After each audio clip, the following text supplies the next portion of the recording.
कहानी की शुरुआत होती है स्पेन की एक बेहद खतरनाक जेल से, जहां कैदियों के ऊपर बहुत अत्याचार किए जाते थे, जैसे वो तो इंसान ही ना हो। लेकिन एक दिन इस सिस्टम के खिलाफ कैदियों के लीडर मेलामेंडर और उसके लोगों ने बगावत शुरू कर दी। इस सब के बीच ओलिवर नाम का एक नया गार्ड जेल में आया। उसकी ड्यूटी तो वैसे अगले दिन से शुरू होनी थी, लेकिन अपने सीनियर्स को इम्प्रेस करने के चक्कर में वो एक दिन पहले ही आ गया जेल में। उसे क्या पता था कि ये पहला दिन ही उसके लिए मौत का दरवाजा बन जाएगा। जब मेलामेंडर ने गार्ड के हाथों में चाबियां देखी, उसी पल छत का एक बड़ा हिस्सा गिर गया और सीधा ओलिवर के सर पर जा लगा। मेलामेंडर ने अपने मुंह में छुपी एक पतली स्टील वायर का इस्तेमाल करके बिना आवाज किए अपनी हथकड़ी खोल ली थी। फिर उसने गार्ड को उकसाया और जैसे ही गार्ड उसके पास आया तो उसने हथकड़ी की मदद से गार्ड का दम घोट दिया। ओलिवर के साथ एक और गार्ड था जो तुरंत उसे खींचकर एक खाली सेल में ले गया, सेल 211। लेकिन अब तक ओलिवर बेहोश हो गया था। इतने में इस बगावत ने खतरनाक मोड़ ले लिया। कैदियों ने लॉक तोड़ दिए, कॉरिडोर पर कब्जा कर लिया, साथ ही हर तरफ आग झुलस रही थी। पूरी जेल आतंक में डूब गई। ओलिवर का कलीग सोच रहा था कि उसे वक्त रहते बाहर ले जाए या नहीं, लेकिन उसके साथ वाले गार्ड ने कहा कि अगर इसको लेकर भागेंगे ना तो दोनों पकड़े जाएंगे और ये कैदी इतना मारेंगे, हमें इतना मारेंगे, मर जाएंगे हम लोग। इसलिए उन्होंने ओलिवर को वहीं छोड़ दिया। ओलिवर बेहोशी की हालत में था, लेकिन जेल के अंदर हर तरफ से सिर्फ चीखें, मारपीट और तोड़ फोड़ की आवाज आ रही थी। जेल का डायरेक्टर सीसीटीवी से सब कुछ देख रहा था, पर वो भी क्या करे, उसे समझ नहीं आ रहा था। अब वो सिर्फ देखकर समझने की कोशिश कर रहा था कि आखिर मेलामेंडर सच में चाहता क्या है। थोड़ी देर बाद मेलामेंडर का ही एक आदमी ओलिवर तक पहुंचा। उसने देखा एक अनजान शख्स जेल में पड़ा है, तो बिना सोचे समझे ओलिवर को एक जोर का थप्पड़ मारा, जिससे ओलिवर होश में आ गया। लेकिन अभी भी वो कंफ्यूज था। सामने से कैदी ने कुछ सवाल किए, लेकिन जवाब न मिलने पर वो दरवाजे को लॉक करके वहाँ से चला गया। ओलिवर को ये समझने में ज्यादा देर नहीं लगी कि यहाँ तो दंगे छिड़ चुके हैं और वो उनके बीच एक कमरे में फंस चुका है। उसने तुरंत अपने शू लेसेस उतारे, टॉयलेट में डालकर फ्लश कर दिए, फिर अपनी बेल्ट को गद्दे के नीचे छुपा दिया और अपने पर्स को भी टॉयलेट में डाल दिया। ये सब इसलिए कि अगर एक नया कैदी जेल में आता है तो ये चीजें उससे ले ली जाती हैं। वो अपनी शादी की अंगूठी भी निकालने ही वाला था कि तभी सेल का गेट फिर से खुला। इस बार मेलामेंडर का वो आदमी उसे लेने आया था। ओलिवर को सीधे मेलामेंडर के सामने ले जाया गया। ओलिवर ने पूरे कॉन्फिडेंस के साथ एक सिगरेट निकाली और डब्बा वापस कर दिया। फिर शांत अंदाज में कहा कि मैं तो आज ही जेल में आया हूँ और उसके सर पे ये चोट गार्ड की मार से लगी है। ओलिवर ने बिल्कुल भी टेंशन नहीं दिखाई। मेलामेंडर को शक हुआ क्योंकि उसका चेहरा इतना मासूम सा लग रहा था, मानो उसने कभी मक्खी ना मारी हो आज तक। पर तभी ओलिवर ने अकड़ के जवाब दिया, क्या बे तू जोची है क्या, जो शक्ल देख के सब कुछ बता देगा मेरा अगला पिछला। ये सुनकर मेलामेंडर कुछ सेकंडों के लिए चुप हो गया। ओलिवर की अकड़ ने उसका भरोसा जीत लिया, लेकिन कंफर्म करने के लिए मेलामेंडर ने ओलिवर को उसकी पैंट उतारने को कहा। ओलिवर इस बात से काफी कंफ्यूज हुआ, लेकिन फिर भी उसने मेलामेंडर की बात मान ली। यही पल उसकी जिंदगी को बचाने वाला बना। जेल में किसी कैदी को अंडरवियर पहनने की परमिशन नहीं होती। इत्तेफाक से ओलिवर को वैसे भी चड्डी पहनना पसंद नहीं था। इसके बाद मेलामेंडर का शक खत्म हो गया। अब सभी कैदी जेल में लगे सीसीटीवी कैमरास तोड़ने लगे। ओलिवर जानता था कि अगर सारे कैमरे टूट गए तो उसका तो बाहर से लिंक ही नहीं बचेगा, इसलिए वो जोर से चिल्ला दिया, रुको। सभी लोग उसकी तरफ मुड़ गए। ओलिवर ने कहा कि एक कैमरा छोड़ देना ताकि हम अपनी डिमांड्स को बाहर तक पहुंचा तो पाएं। अगर ये चाहते हो कि जेल के कर्मचारी देख ना पाएं तो कपड़े से ढक दो उसे। मेलामेंडर को उसका ये आइडिया सही लगा। इसके बाद ओलिवर भरोसा जीतने के लिए कैमरास को खुद कवर करने के लिए निकल पड़ा। उसने बहुत धीरे से कैमरा के सामने चढ़कर कपड़ा डाला ताकि कैमरा में अच्छे से उसकी शक्ल दिख जाए और कंट्रोल रूम में मौजूद लोग तुरंत समझ गए कि ये गार्ड उनका ही आदमी है। अब सिर्फ कंट्रोल रूम में मौजूद लोग और ओलिवर ही जानते थे कि वो असल में एक गार्ड है। फिर भी मेलामेंडर को थोड़ा शक तो था। वो ओलिवर को उस गार्ड के पास ले गया जिसके पास चाबियां थी। उससे पूछा गया कि ये वही गार्ड है जिसने तुझे मारा था। ओलिवर और वो दूसरा गार्ड एक दूसरे को देखते ही समझ गए कि अब दोनों की जान का सवाल है, तो दोनों ने एक दूसरे को पहचानने से इनकार कर दिया। लेकिन मेलामेंडर के लोग फिर भी उस गार्ड को पीटने से नहीं रुके। इसी बीच जेल डायरेक्टर ने आखिरकार स्पेशल फोर्सेस से मदद मांगी, जिसके बाद एक स्पेशल फोर्सेस की टीम ने तुरंत जेल के बाहर पहुंचकर अपनी पोजीशंस ले ली। ऊपर से ऑर्डर्स बिल्कुल सिंपल थे, सिर्फ 2 गार्ड्स को बंदी बनाया गया है, कैदियों की कोई मांग नहीं मानी जाएगी, सीधा ऑपरेशन चालू करो और जेल का कंट्रोल वापस लो। लेकिन उसी वक्त एक चौंका देने वाली खबर आई। जेल के अंदर 3 काफी इंपॉर्टेंट पॉलिटिकल कैदी भी थे जिनका अभी तक यहाँ से ट्रांसफर नहीं हुआ था और मीडिया को भी दंगों की खबर मिल चुकी थी। पूरे देश का फोकस अब इस जेल पर था। ये तीनों कैदी बहुत बड़े लीडर्स हैं, अगर इनको कुछ भी हुआ तो बहुत बड़े लेवल पर दंगे भड़क जाएंगे। लेकिन मेलामांडर ने पहले ही इन तीनों को कंट्रोल में ले लिया था। उसने सीसीटीवी के जरिए जेल मैनेजमेंट को ये बता भी दिया। अब उन तीनों को बंदी बनाने के बाद कैदियों की पावर बहुत ज्यादा बढ़ गई। सभी कैदी खुशी से झूम रहे थे। कंट्रोल रूम में बैठा जेल डायरेक्टर ये समझ गया कि यह पानी सर से ऊपर जा चुका है, जिसके बाद एक आदमी को कैदियों से बातचीत करने के लिए बुलाया गया। मेलामांडर का पिछला रिकॉर्ड भी सामने आया। 10 साल पहले भी उसने एक बगावत की थी जिसमें उन्होंने एक गार्ड को मार दिया था। तभी से वो जेल का बॉस बना बैठा है। मेलामांडर ने ओलिवर से कहा कि कुछ डिमांड्स लिखने में मेरी मदद करो। डिमांड बेसिक थी, जेल के कमरों की हालत सुधारो, 15 दिन में एक बार फैमिली से मिलने का हक दो और कैदियों को सही हॉस्पिटल में ट्रीटमेंट दिया जाए क्योंकि डॉक्टर उन्हें सलाखों के पीछे से चेक करते हैं। और पहले भी एक कैदी जिसके दिमाग में ट्यूमर था, उसे कहा कि तेरे सर में कोई दर्द नहीं है, तू झूठ बोल रहा है। उस बेचारे की दर्द के मारे जान चली गई। ओलिवर को मेलामांडर की डिमांड्स में कुछ भी गलत नहीं लगा। मेलामांडर की लीडरशिप देखकर ओलिवर इम्प्रेस हो गया। बातचीत के दौरान ओलिवर ने मेलामांडर को बताया कि मेरी वाइफ प्रेग्नेंट है, मेरा बच्चा पैदा होने वाला है और मैं जेल में फंसा हूँ। मेलामांडर को यह सुनकर अफसोस हुआ। ओलिवर ने एक झूठी कहानी बनाई कि जिस आदमी को मैंने मारा है वो एक ड्रग डीलर था, उसने मेरे छोटे भाई को मार डाला, तो आखिर में मैंने बदला ले लिया। ये बात सुनकर मेलामांडर को उसके लिए और बुरा लगा। ओलिवर काफी जल्दी मेलामांडर के करीब आ रहा था। तब तक नेगोशिएटर भी जेल में पहुंच गया। मेलामांडर ने ओलिवर से कहा कि इसकी तलाशी लो। ओलिवर ने बड़ी चालाकी से तलाशी लेते हुए ही तीनों बंदी बनाए गए कैदियों की लोकेशन बता दी और बाद में अपनी डिमांड्स को नेगोशिएटर के सामने रख दिया। नेगोशिएटर ने कहा कि मैं तुम्हारी डिमांड्स को ऊपर भेजकर वापस आता हूँ। जाते जाते मेलामांडर ने उससे कहा कि मेरे सारे भाई सुबह से बहुत काम कर रहे हैं, भूख लगी है हमें, अच्छा खाना लेकर आना, ठीक है। साथ ही उसने कहा कि ओलिवर को उसकी पत्नी से बात करने की इजाजत दी जाए। इस पर नेगोशिएटर ने कहा कि हाँ, बात तो मैं करवा सकता हूँ, इतना मेरे कंट्रोल में है, तो मैं इसे ले जाता हूँ और वापस छोड़ जाऊंगा। मेलामांडर उसकी बात पर भरोसा दिखाते हुए मान गया, लेकिन उसने सख्ती से कहा कि ओलिवर को कुछ नहीं होना चाहिए। मेलामांडर ने थोड़े ही समय में ओलिवर के ऊपर कुछ ज्यादा ही भरोसा कर लिया था। ओलिवर के लिए ये एक कमाल का मौका था, पर इससे पहले कि गेट खुलता अंदर से चीखने की आवाज सुनाई दी। चीख सुनते ही मेलामांडर ने नेगोशिएटर को पकड़ लिया और ओलिवर से कहा कि जाकर देखो क्या हुआ है। ओलिवर भाग के देखने गया। पता चला कि 2 कैदियों के बीच में झगड़ा हो गया था। एक के सर पर चोट लगी तो वो बेहोश हो गया। कंट्रोल रूम में बैठे हुए स्पेशल फोर्सेस के कमांडर ने ये देखा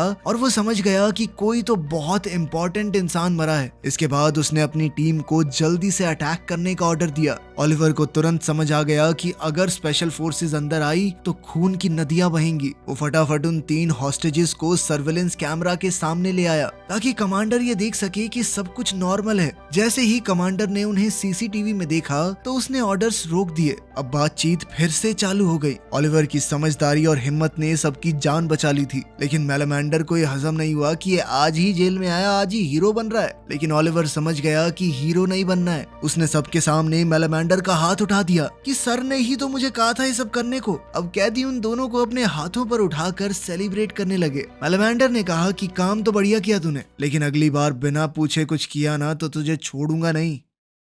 अब पता नहीं कैसे अखबार में ये खबर उड़ गई कि वो तीनों नेता मारे गए हैं और कई लोग घायल भी हुए हैं। इसी बीच ओलिवर की पत्नी एलेना एक रेस्टोरेंट में खाना खा रही थी। टीवी पर उसने देखा कि वही जेल जिसमें उसका पति काम करता है अब सभी न्यूज चैनल्स पर छाई हुई है। वो बहुत घबरा गई और उसने ओलिवर को फोन किया, लेकिन हर बार उसका नंबर आउट ऑफ रीच आया। काफी कोशिशों के बाद जब उसकी ओलिवर के एक कलीग से बात हुई तो उसने सिर्फ इतना कहा कि ओलिवर दूसरी ब्रांच में ड्यूटी पर है और शायद काम की वजह से उसका फोन बंद होगा। लेकिन एलेना समझ गई थी कि कुछ तो गड़बड़ जरूर है। उसने जल्दी से अपनी कार उठाई और जेल के बाहर पहुंच गई। तब तक वहां कई कैदियों के परिवार वाले भी जमा हो चुके थे। सब लोग बस ये जानना चाहते थे कि उनके परिवार का आदमी ठीक तो है ना। एलेना भी उस भीड़ में घुस गई और ओलिवर के बारे में सवाल पूछने लगी, लेकिन किसी ने कोई खास जवाब नहीं दिया। अंदर जेल में मेलामेंडर अपने बाकी साथियों के साथ खाना खा रहा था। ओलिवर भी बड़े इंटरेस्ट से मेलामेंडर की पुरानी कहानियां सुन रहा था। तभी एक और कैदी जिसकी वजह से पहले झगड़ा हुआ था दिखाई दिया। मेलामेंडर तुरंत उसके पास गया और उसे सबक सिखाया, क्योंकि उसकी वजह से अभी पूरा प्लान बिगड़ जाता। उसने सबकी जान खतरे में डाल दी थी। इसी बीच ओलिवर ने मौका देखा और मेलामेंडर की कुर्सी पर रखा हुआ वॉकी टॉकी चुपके से चुरा लिया। उसे अपनी पत्नी की बहुत चिंता हो रही थी। उसने तुरंत अपने कोलीग को कांटेक्ट किया और कहा कि एलेना को बता दे कि वो ठीक है। उसके कलीग ने ओलिवर को तसल्ली दी और कहा कि हमने एलेना से बात कर ली है और सब कुछ अरेंज भी कर दिया गया है। तभी मेलामेंडर और उसके साथी जेल के अंदर लगे टीवी पर बाहर हो रहे प्रोटेस्ट को देख रहे थे। हर तरफ रिश्तेदारों का हल्ला था, कैमरा उनकी फुटेज दिखा रहा था। मेलामेंडर ने फैसला किया कि उन्हें जेल वालों से दोबारा बात करनी होगी, लेकिन जैसे ही वो वॉकी टॉकी ढूंढने लगा, वो तो उसकी कुर्सी पर नहीं था। उसने और उसके आदमियों ने वॉकी टॉकी हर जगह ढूंढा, पर वो कहीं नहीं मिला। मेलामेंडर सोच में पड़ गया कि ये गया कहाँ, लेकिन तभी ओलिवर वॉकी टॉकी ले आया और कहा कि मैंने ही इसे संभाल कर रखा था,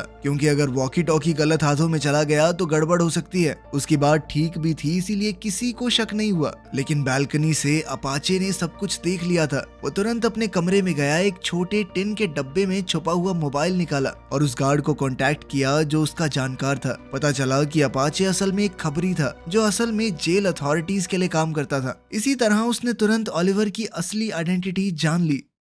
जेल के बाहर लोग और ज्यादा गुस्सा हो रहे थे। कुछ ने तो गार्ड ऑफिस पर पत्थर भी फेंकना शुरू कर दिया। ये देखकर गार्ड यूट्रिला, जो पहले ही गुस्से में था, कंट्रोल खो बैठा। उसने तुरंत एक टीम बनाई जो हाथ में लाठियां लेकर लोगों पर टूट पड़ी। सब पर बिना सोचे समझे मार पड़ने लगी। यहीं पर टीवी स्क्रीन पर ओलिवर ने अपनी पत्नी को देखा, भीड़ में, छोटी सी डरी हुई आंखों के साथ। उसने जल्दी से मेलामेंडर से वॉकी टॉकी मांगा और गुस्से में अपने जेल वाले कलीग से पूछा कि तुमने तो कहा था कि सब कुछ अरेंज कर दिया गया है, तो मेरी पत्नी वहाँ क्या कर रही है? तभी उस कलीग को पता चला कि मीडिया ये सब लाइव कवर कर रही है और कैदी अपने परिवार को टीवी पर देख पा रहे हैं। जेल अथॉरिटीज ने तुरंत एक्शन लिया और पूरी जेल का टीवी सिग्नल काट दिया। इसी बीच प्रोटेस्ट में टेंशन और बढ़ गई। एलेना को अपने पेट में दर्द महसूस हुआ। धीरे धीरे भीड़ में धक्का मुक्की होने लगी। इसी बीच एलेना पर डंडे से वार हुआ और उसे मारने वाला था यूट्रिला। एक वार से एलेना बेचारी जमीन पर गिर पड़ी। मीडिया कैमरा ने ये सब कुछ रिकॉर्ड कर लिया। जेल के अंदर टीवी सिग्नल कट होने से कैदियों का गुस्सा और भड़क गया।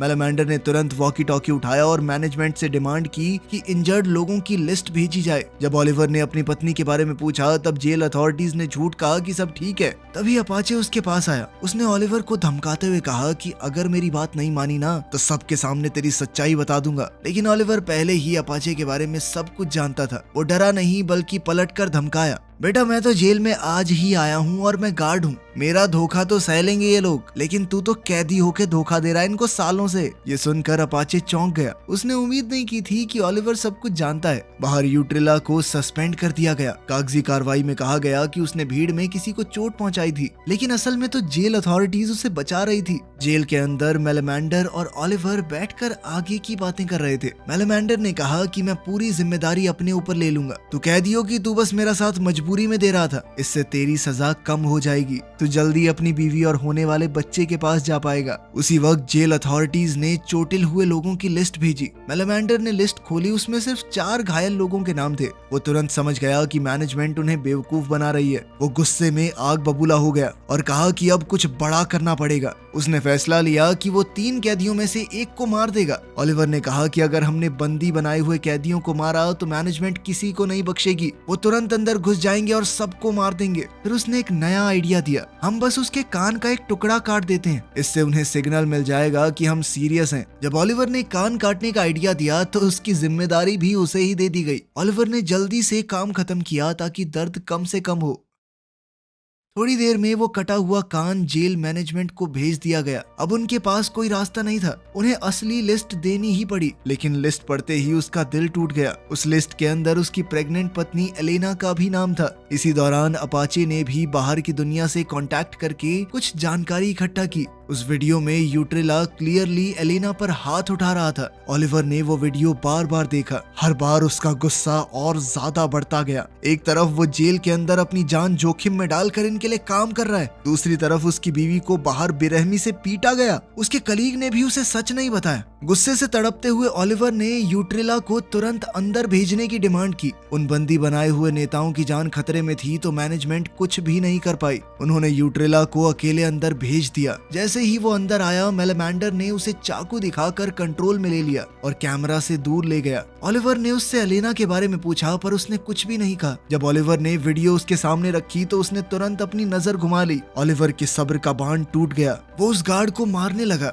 अब वो बिल्कुल पागल सा हो चुका था। ओलिवर ने वॉकी टॉकी उठाया और अपनी बीवी से बात करने की डिमांड की। आखिरकार उसे पूरा सच पता चला। ओलिवर की बीवी और होने वाला बच्चा दोनों मर चुके थे। ये बात सुनते ही ओलिवर पूरी तरह टूट गया। उसने अपना सर मेलेमेंडर के कंधे पर रखा और फूट फूट कर रोने लगा। मेलेमेंडर ने तुरंत ऑर्डर दिया कि सब इस गार्ड को मिलकर पीटेंगे, लेकिन तभी उस गार्ड ने गुस्से में ओलिवर की असलियत सबके सामने बोल दी कि तुम क्या इतने परेशान हो रहे हो, ये साला जेल का गार्ड है। सभी कैदी एकदम शॉक हो गए, लेकिन ओलिवर को अब किसी बात से फर्क नहीं पड़ता था। उसके लिए अब सिर्फ एक चीज जरूरी थी, बदला। उसने सबके सामने यूट्रिला को मार दिया। अपनी बीवी और होने वाले बच्चे को खोकर उसकी जीने की इच्छा ही खत्म हो गई थी। फिर वो चुपचाप सेल 211 में गया। उसने अपनी छुपी हुई बेल्ट निकाली और कुछ गलत करने की सोची, लेकिन वो तो मर भी नहीं पाया। जब उसकी आंखें खुली तो उसने दीवार पर लिखा हुआ पढ़ा कि एक बूढ़ा आदमी सरदर्द से मर गया। ये उससे पहले वाले कैदी ने लिखा था। ओलिवर को महसूस हुआ कि उस कैदी का दर्द अब उसका दर्द बन चुका है। उसने अपनी पुरानी पहचान वहीं छोड़ दी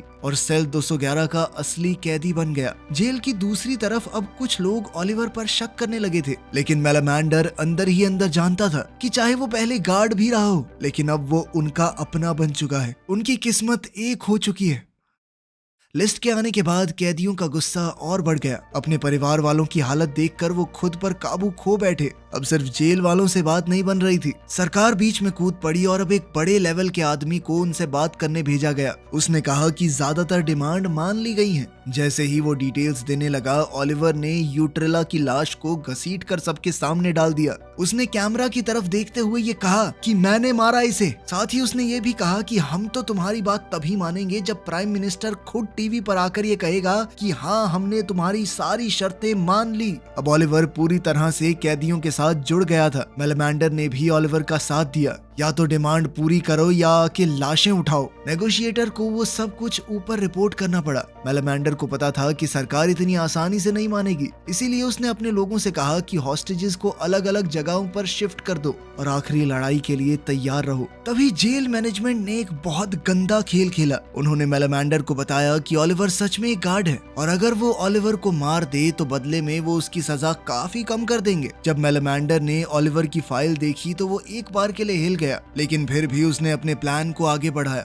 सभी बंदियों को अलग अलग जगहों पर कैद कर दिया गया और फिर वो पहुंचा ओलिवर के पास अपना चाकू लेकर। पर जब उसने ओलिवर की आंखों में देखा तो एक वफादार, दर्द से भरा हुआ इंसान दिखा। तो उसका ओलिवर को मारने का मन नहीं किया। उसने चाकू ओलिवर के हाथ में दे दिया और कहा कि मैं तेरे साथ लड़ूंगा। इसी दौरान अपाचे ने मैनेजमेंट को हॉस्टेजेस की असली लोकेशन बता दी। स्पेशल फोर्सेस ने अटैक प्लान कर दिया। अचानक जेल के टीवी पर सिग्नल वापस आ गए। न्यूज चल रही थी कि जेल के सभी पुराने कानून रद्द कर दिए गए हैं। ओलिवर और मेलेमेंडर हैरान थे। उनका दिल खुशी से भर गया, लेकिन उन्हें क्या पता था कि ये सिर्फ एक जाल है। जेल अथॉरिटीज ने ये सब इसलिए किया था ताकि कैदी शांत हो जाएं। जैसे ही सब लोग जश्न मनाने लगे, अपाचे कुछ और ही कर रहा था। उसने बंदियों को गार्ड कर रहे कैदियों को मार डाला और खुद उनके सामने खड़ा हो गया उन्हें बचाने के लिए। फिर स्मोक बॉम्ब्स जेल के अंदर डाले गए। ओलिवर तुरंत सारी सच्चाई समझ गया। उसने मेलेमेंडर से कहा कि सभी बंदियों को मार दो वरना सब कुछ बर्बाद हो जाएगा। पर जैसे ही वो दोनों ऊपर जाने लगे,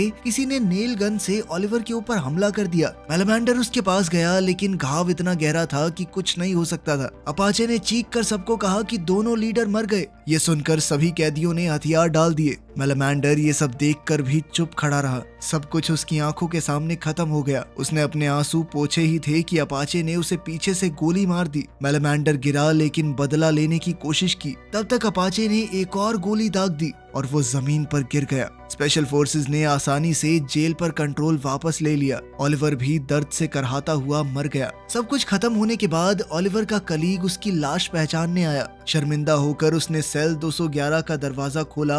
वहाँ एक अंगूठी रखी थी। ओलिवर एक ईमानदार और अच्छा इंसान था, लेकिन समाज ने वो हर चीज उससे छीन ली और आखिर में उसने गार्ड बनकर जीने की बजाय एक कैदी की तरह मरना पसंद किया। वीडियो पसंद आई तो लाइक कर देना, चैनल को सब्सक्राइब कर लेना। मिलते हैं अगली वीडियो में।